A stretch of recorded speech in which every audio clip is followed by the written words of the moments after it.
Why don't more infant formula companies use organic, grass-fed whole milk instead of skim? Why don't more infant formula companies use the latest breast milk science? Why don't more infant formula companies run their own clinical trials? Why don't more infant formula companies use more of the proteins found in breast milk? Why don't more infant formula companies have their own factories instead of outsourcing their manufacturing? We wondered the same thing. So we made ByHeart, an infant formula company on a mission to get a lot closer to the most superfood on the planet, breast milk. Our patented protein blend has more of the important and most abundant proteins actually found in breast milk. We're the first and only US-made formula to use organic, grass-fed whole milk, not skim.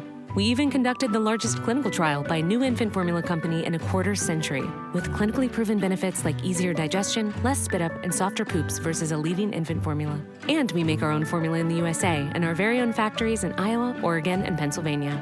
ByHeart, a better formula for formula. Learn more at byheart.com.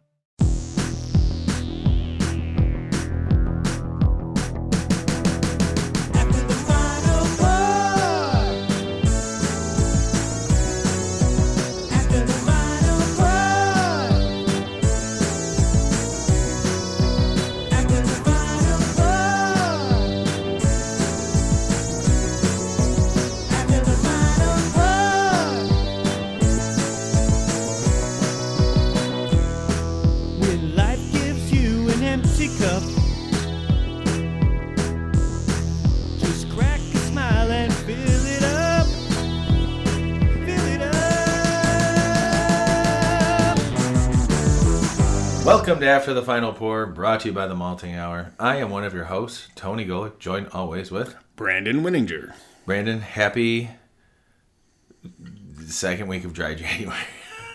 Third week of dry January? I don't know if this counts. We're still in dry January. And what better way to get into dry January or continue dry January than to actually finally have a non-alcoholic beer. And I've been waiting to try a beer from these guys. Where are they located? I know they're here in Illinois. But where? Suburb. Naperville? Are they in Naperville? Naperville. Yeah. This is the Go Brewing. And they do, if I'm not mistaken, all non-alcoholic beers or very low ABV beers. Okay.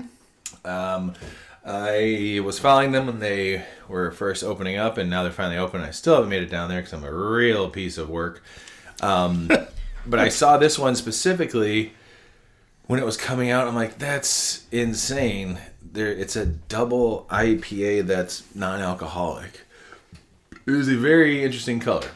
Yeah. Right away off the top. But the can is very cool. A lot of graffiti all over the can. And I was happy to see this in the store. So that was nice because I didn't know that they distributed. Apparently they do. I'm checking to see if there is a date on the bottom of the can. There is some stuff on the can, but I don't think it's born on... Oh, this is born on December 28th, 2023. So it's not even a month old. Oh, wow, that's good. So it's pretty fresh, especially for being in the store. Not even a month old yet. So the color of it's kind of weird. It is like a burnt... I guess it does look like a double IPA. It's like a burnt orangish. The head was on there for a little while. Your head is dissipated. My head is still kind of sitting there. Kind of looks like I don't know. The aroma is really good. It is so this is brewed with Simcoe, Citra, and Mosaic hops. So let's go in here and take a sip. Ready?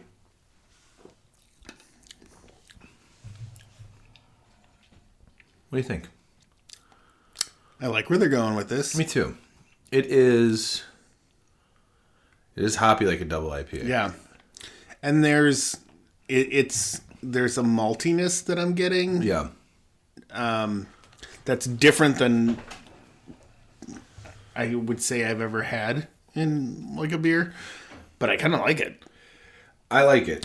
I will say the one thing that I'm missing from this is some sweetness. Yeah. It's missing that. But I can appreciate that because it's 86 calories though. So I'm definitely not mad at this. It's there's some maltiness to it without the sweetness, and there's definitely a bitterness to it, and then it's just kind of like a clean, refreshing type of drink. Yeah. Yeah, there's the other thing too is I think the mouthfeel is a little light on this. Yeah. And I'm missing, not to say that hazy IPAs would ever be classified. Like, I've always thought of like saying something is chewy, like, like the stouts that are like thick or whatever. And this is by no means, thick. Or hazy IPAs are never really like super thick, but there is like, there's kind of like a bite to it. By the way, the name of this beer is Not Just Another Story Double IPA. Okay. I didn't say that. I do have a whole thing about it on here. I'm with you. I agree exactly with what you were saying. It's well, let me read the description. Yeah. It says, our boldest beer yet with Simcoe, Citra, Mosaic hops. We started with a scratch pad and thought how we could craft our boldest beer yet. James, our head brewer, thought about a double IPA as traditionally that means more hops and alcohol. For us, it means to re-engineer what we knew about our first West Coast Style IPA and go big. There were many challenges to give this beer, its body, color, and head, but it tastes and pours to near perfection. If you like hops and beers with character, this one's for you. So it says, Simcoe, Citra, Mosaic, malts, barley, profile, grapefruit, papaya, big malty sweetness. Ooh. I'm missing the malty sweetness. Yeah. I'm getting maltiness, but not malty sweetness. I'm not getting any sweetness. Yeah. At all.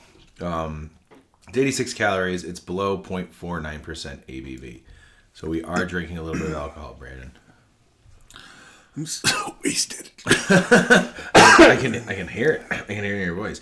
Now, overall, for an NA beer, I think it's really good.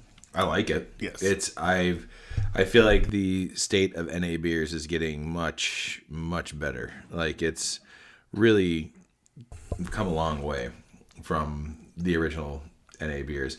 And they've got like tropical IPAs. This one sounds very tasty. It's got Brew 1 and Zamba hops, barley, oats, and the profiles mango and peach. That one's called Sunshine State Tropical IPA. It looks like it won a medal for an NA beer. Okay. Yeah. They got a sour one as well. A Donut Kill My Vibe Vanilla Maple Stout. Jeez. Interesting. Head on American Wheat. That one's 0.19%. Uh-oh. Can't do it. Street Cred Nitro Bold. That's a stout. Espresso Cocoa Smooth. Jab Jab Grapefruit IPA. Sunbeam Pills. Recovery Elevator Edition. I don't know what that means. But, yeah, they actually have right now, and they sold out of it. It was $64.99, a mixed 24 pack of 12-ounce cans, and it was their dry January kit, which had, I guess, just a bunch of different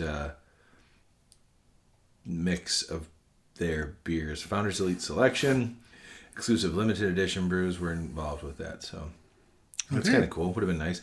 I would like to go. And try them out.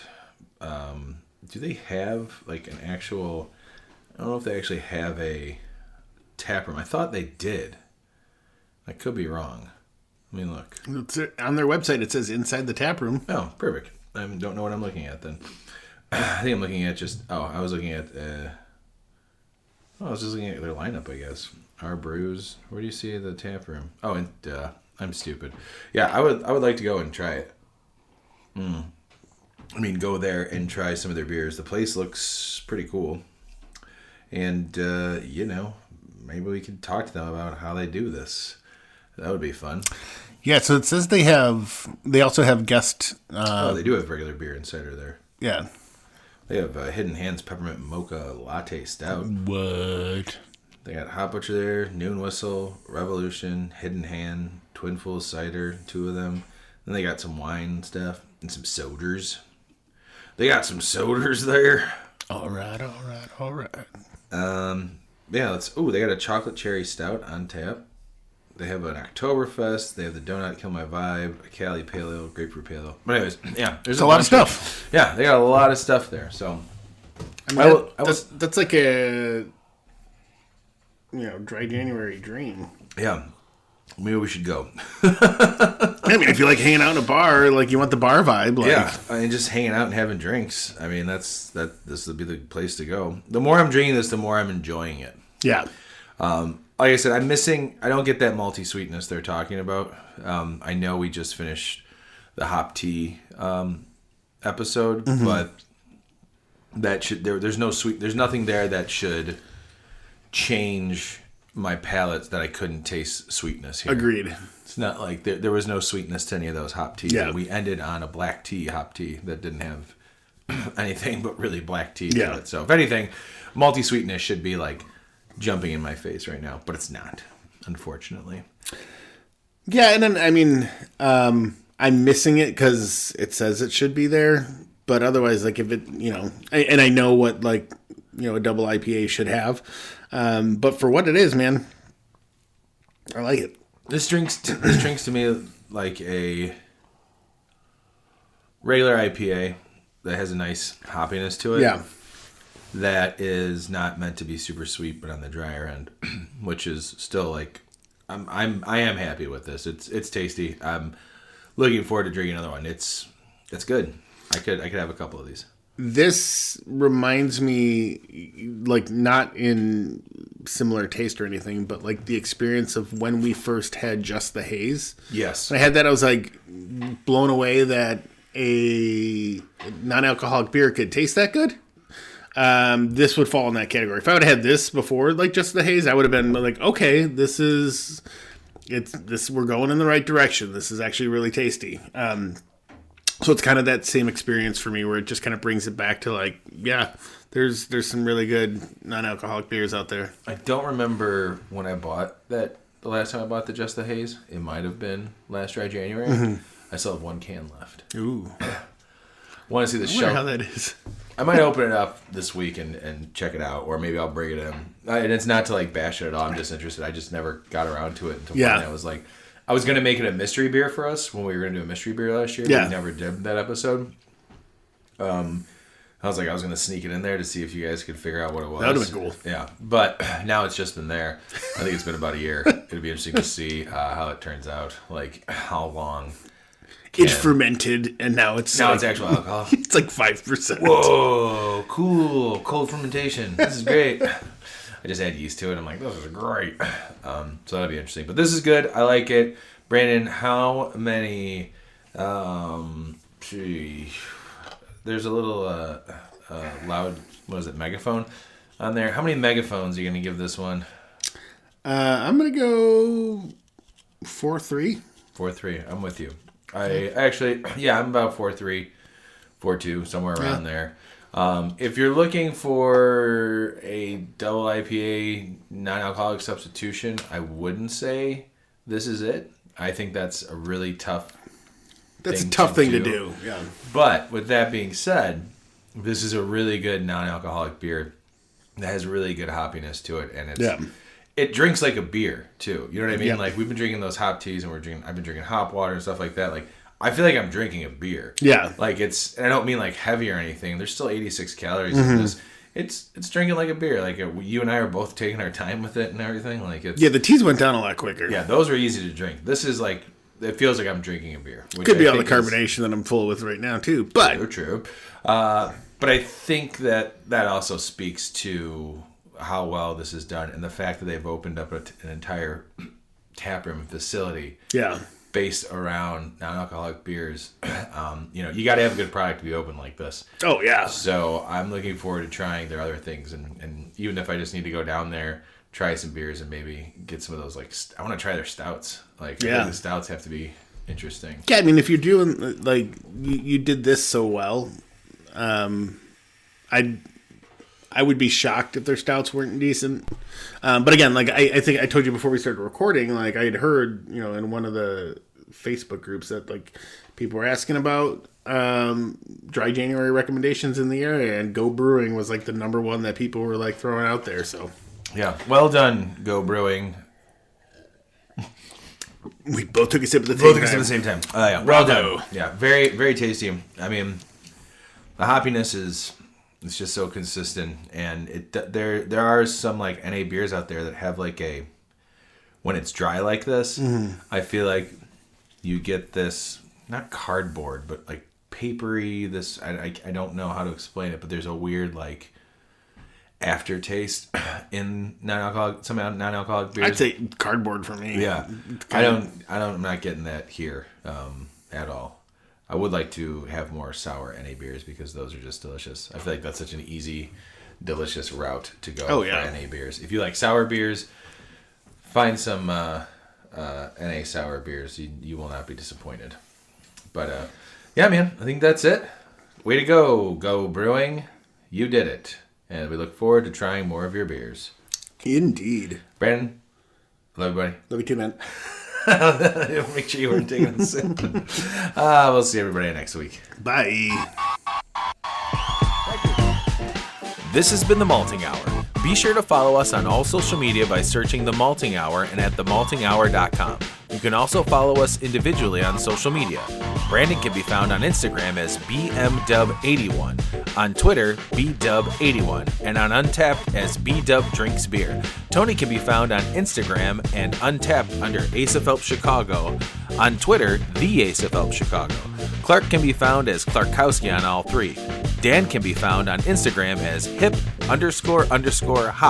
and hip hops on YouTube. Be sure to subscribe, like, and rate the show on your preferred podcast listening platform. Until next time, cheers from all of us at The Malting Hour.